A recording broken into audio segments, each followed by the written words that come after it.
महाभारत के आज 14वें अध्याय का स्वाध्याय करेंगे। इसमें द्रोणाचार्य का जीवन वृत्तांत बताया जाएगा और द्रोण की कौरव पांडवों को पढ़ाने के लिए नियुक्ति इसको देखा जाएगा कि द्रोणाचार्य अब कौरव और पांडवों के पढ़ाने के लिए आचार्य को नियुक्त किया जा रहा है। तो इसमें कहते हैं वैशंपायन जी कि नरश्रेष्ठ जनमेजय कृपाचार्य के द्वारा पूर्ण शिक्षा मिल जाने पर पितामह भीष्म ने अपने पौत्रों में विशिष्ट योग्यता लाने के लिए वेद वेत्ता तथा बुद्धिमान द्रोणाचार्य को आचार्य पद पर प्रतिष्ठित करके समस्त कौरव और पांडवों को शिष्य रूप में उन्हें समर्पित कर दिया। महायशस्वी आचार्य को द्रोण ने भी उन सब को शिष्य रूप में स्वीकार किया तथा उन्हें संपूर्ण धनुर्वेद की शिक्षा प्रदान की। राजा न अमित तेजस्वी पांडव और कौरव सभी थोड़े ही समय में संपूर्ण शस्त्र विद्या में अत्यंत प्रवीण हो गए। जनमेजय ने पूछा, ब्राह्मण द्रोणाचार्य कुरु देश में कैसे आए? वे महापराक्रमी द्रोण किसके पुत्र थे?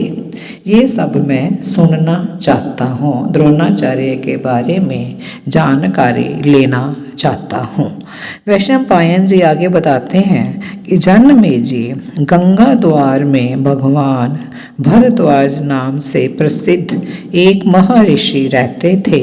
द्रोण उन्हीं के पुत्र थे। उन्होंने संपूर्ण वेद और वेदांगों का अध्ययन किया था। उन दिनों पृषत नाम से प्रसिद्ध एक नरेश महर्षि भरद्वाज के मित्र थे। उन्हें भी उसी समय एक पुत्र हुआ जिसका नाम द्रुपद था। वह राजकुमार क्षत्रियों में श्रेष्ठ था। वह प्रतिदिन भरद्वाज मुनि के आश्रम में जाकर द्रोण के साथ खेलता और अध्ययन करता था। नरेश्वर जनमेजय पृषत की मृत्यु हो जाने पर महाबाहो द्रुपद उत्तर पांचाल देश का राज्य हुआ। कुछ दिन पश्चात भगवान भरद्वाज जो परलोकवासी हो गए और बुद्धिमान द्रोण उसी आश्रम में रहकर धनुर्वेद का अभ्यास करने लगे। राजन किसी समय उन्होंने सुना कि शत्रुओं को संताप देने वाले महात्मा जमदग्नि नंदन परशुराम जी ब्राह्मणों को अपना सर्वस्व दान करना चाहते हैं। द्रोण ने ये सुनकर कि परशुराम जी के पास संपूर्ण धनुर्वेद और दिव्य शास्त्रों का ज्ञान है, उन्हें प्राप्त करने की इच्छा और साथ ही उनसे नीति शास्त्र पढ़ने का भी विचार किया। तब ब्रह्मचर्य व्रत का पालन करने वाले तपस्वी शिष्यों से घिरे हुए महातपस्वी महाबाहु द्रोण परम उत्तम महेंद्र पर्वत पर गए। पृथ्वी पर समस्त टेक और भरद्वाज कुमार द्रोण ने परशुराम जी से कहा, महान व्रत का पालन करने वाले महर्षि, मैं आपसे ऐसे धन की याचना करता हूँ जिसका कभी अंत ना हो। परशुराम जी बोले, हे तपोधन, मेरे पास जो कुछ सुवर्ण तथा अन्य प्रकार का धन था वह सब मैंने ब्राह्मणों को प्रदान कर दिया। अब तो केवल मेरा ये शरीर ही बचा है। साथ ही नाना प्रकार के बहुमूल्य अस्त्र शस्त्रों का कोश अवशिष्ट है। अतः हे द्रोण, तुम अस्त्र शस्त्रों का ज्ञान या मेरा शरीर मांग लो। इन्हें तुम्हें देने के लिए मैं उद्यत हूँ। शीघ्र बोलो, मैं तुम्हें क्या दूँ? द्रोण ने कहा, हे भृगुनंदन, आप मुझे प्रयोग रहस्य तथा संहार विधि सहित संपूर्ण अस्त्र शस्त्रों का ज्ञान प्रदान करें। तब तथास्तु कहकर भृगुवंशी परशुराम जी ने द्रोण को संपूर्ण अस्त्र प्रदान किए तथा रहस्य और व्रत सहित संपूर्ण धनुर्वेद का भी उपदेश कर दिया। वैष्णव पायन जी कहते हैं, सब प्रकार के अस्त्र शस्त्रों का ज्ञान प्राप्त कर द्विज श्रेष्ठ द्रोण अस्त्र विद्या के पूर्ण पंडित हो गए। फिर वे अत्यंत प्रसन्न हो अपने प्रिय सखा राजा द्रुपद के पास गए। जनमेजय प्रतापी द्रोण राजा द्रुपद के यहाँ पहुंचकर उनसे इस प्रकार बोले, राजन, तुम्हें ज्ञात होना चाहिए कि मैं तुम्हारा मित्र द्रोण तुमसे मिलने के लिए यहाँ आया हूँ। मित्र द्रोण के ऐसा कहने पर क्रोध और अमर्ष से उसकी आंखें लाल हो गई। धन और ऐश्वर्य के मद से उन्मत्त वह राजा द्रुपद द्रोण से यो बोला। द्रुपद बोला, अरे मूढ़, बड़े बड़े राजाओं की तुम्हारे जैसे श्रीहीन और निर्धन मनुष्यों के साथ कभी मित्रता नहीं हो सकती। सच्ची बात यह है कि दरिद्र मनुष्य धनवान का, मूर्ख विद्वान का और कायर शूरवीर का मित्र नहीं हो सकता। अतः तुम पहले ही मित्रता का क्या भरोसा करते हो? जिनका धन समान है, जिनकी विद्या एक सी है, उन्हीं में विवाह और मैत्री का संबंध हो सकता है। हृष्ट पुष्ट और दुर्बल में कभी मित्रता नहीं हो सकती। श्रोत्रिय का मित्र नहीं हो सकता।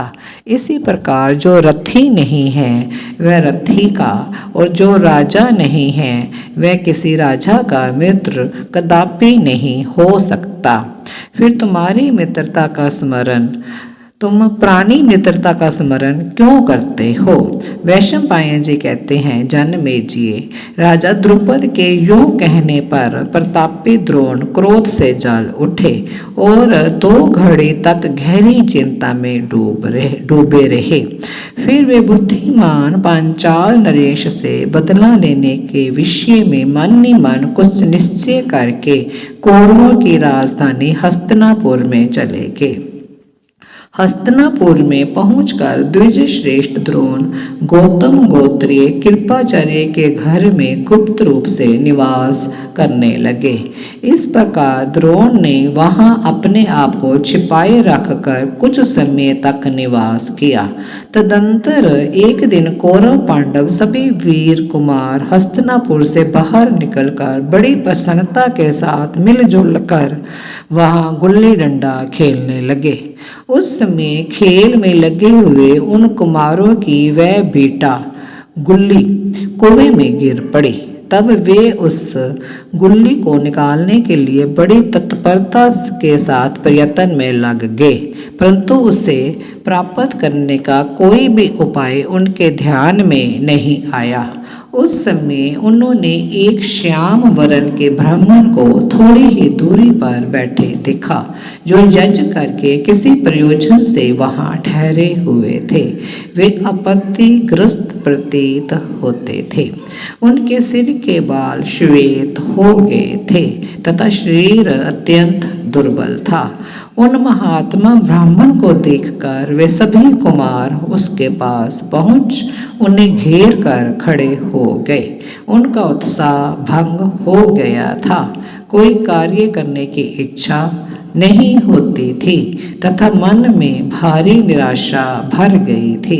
तब पराक्रमी द्रोण ये देखकर कि इन कुमारों का अभीष्ट कार्य पूर्ण नहीं हुआ है, ये उसी प्रयोजन से मेरे पास आए हैं, उस समय मंद मुस्कुराहट के साथ बड़े कौशल से बोले, ओहो, तुम लोगों के शास्त्र बल को धिक्कार है। तुम्हारे अस्त्र विद्या निपुणता को धिक्कार है, क्योंकि तुम लोग भरत वंश में उत्पन्न होकर भी कुएं में घिरी हुई गुल्ली को ना निकाल सके। देखो, मैं तुम्हारी गुल्ली और अपनी इस अंगूठी दोनों को सींकों से निकाल सकता हूँ। तुम लोग मेरे भोजन की व्यवस्था करो। उन कुमारों से ऐसा कहकर शत्रुओं का दमन करने वाले द्रोण ने उस निर्जल कुएं में अपनी अंगूठी डाल दी। उस मुद्रिका को कुएं में डालकर द्रोण ने हंसकर उन भरतवंशी राजकुमारों से कहा कि ये मुट्ठी भर सिंके हैं जिन्हें मैंने अस्त्र मंत्रों द्वारा अभिमंत्रित किया है। तुम लोग इसका बल देखो जो दूसरे में नहीं है। मैं पहले एक सींग से उस गुल्ली को बींध दूंगा, फिर दूसरी सींग से उस पहली सींग को बींधूंगा। इसी प्रकार दूसरी सींग को तीसरी से बींधते हुए अनेकों सींगों का सहयोग होने पर मुझे गुल्ली मिल जाएगी। तत्पश्चात द्रोण ने जैसा कहा था वह सब कुछ अनायास ही कर दिखाया। ये अद्भुत कार्य देखकर उन कुमारों के नेत्र आश्चर्य से खिल उठे। इससे अत्यंत आश्चर्य मानकर वे इस प्रकार बोले, ब्रह्म ऋषि, अब आप शीघ्र ही इस अंगूठी को भी निकाल दीजिए। तब महायशस्वी द्रोण ने धनुष बाण लेकर बाण से उस अंगूठी को बींध दिया और उसे ऊपर निकाल लिया। शक्तिशाली द्रोण ने इस प्रकार कुएं से बाण सहित वह अंगूठी निकालकर उस आश्चर्यचकित कुमारों के हाथ में दे दी, परंतु वे स्वयं तनिक भी विस्मित नहीं थे। कुमार बोले, हे ब्राह्मण, हम सब आपको प्रणाम करते हैं। ये अद्भुत अस्त्र कौशल आपके सिवा और किसी में नहीं है। आप कौन हैं, किसके पुत्र हैं, ये हम जानना चाहते हैं। बताइए, हम लोग आपकी क्या सेवा करें। द्रोण बोले, तुम सब लोग भीष्म जी के पास जाकर मेरे रूप और गुणों का परिचय दो। वे महातेजस्वी भीष्म जी ही मुझे इस समय पहचान सकते हैं। वैशंपायन जी कहते हैं, वे कुमार बहुत अच्छा कहकर भीष्म जी के पास गए और उन्हें सारा वृत्तांत कह सुनाया। कुमारों की बातें सुनकर भीष्म जी समझ गए कि वे आचार्य द्रोण हैं। फिर ये सोचकर कि द्रोणाचार्य ही इन कुमारों के उपयुक्त गुरु हो सकते हैं, भीष्म जी स्वयं ही आकर उन्हें सत्कार पूर्वक घर ले गए। वहां शस्त्रधारियों में श्रेष्ठ भीष्म ने बड़ी बुद्धिमत्ता के साथ द्रोणाचार्य से उनके आगमन का कारण पूछा तथा द्रोण ने सब कुछ बतला दिया। भीष्म जी बोले, हे प्रियवर विप्रवर, अब आप अपने धनुष की डोरी उतार दीजिए और यहाँ रहकर राजकुमारों को धनुर्वेद एवं अस्त्र शस्त्रों की अच्छी शिक्षा दीजिए। कौरवों के घर के में सदा सम्मानित रहकर अत्यंत प्रसन्नता के साथ मनोवांछित भोगों का उपभोग कीजिए। कौरवों के पास जो धन, राज्य, वैभव तथा राष्ट्र है उसके आप ही सबसे बड़े राजा हैं। समस्त कौरव आपके अधीन है। इस तरह भीष्म पितामह ने द्रोणाचार्य को कौरवों के लिए और पांडवों के लिए उनका आचार्य धनुर्वेद और अस्त्र शस्त्र की विद्या के लिए नियुक्त कर दिया। अब द्रोणाचार्य वहीं रहकर उनको शिक्षा दीक्षा देने लगे अस्त्र शस्त्र और धनुर्वेद की। आज ये 14वां अध्याय समाप्त हुआ। तो इतना ही आज रखते हैं महाभारत का पाठ। ओम शांति।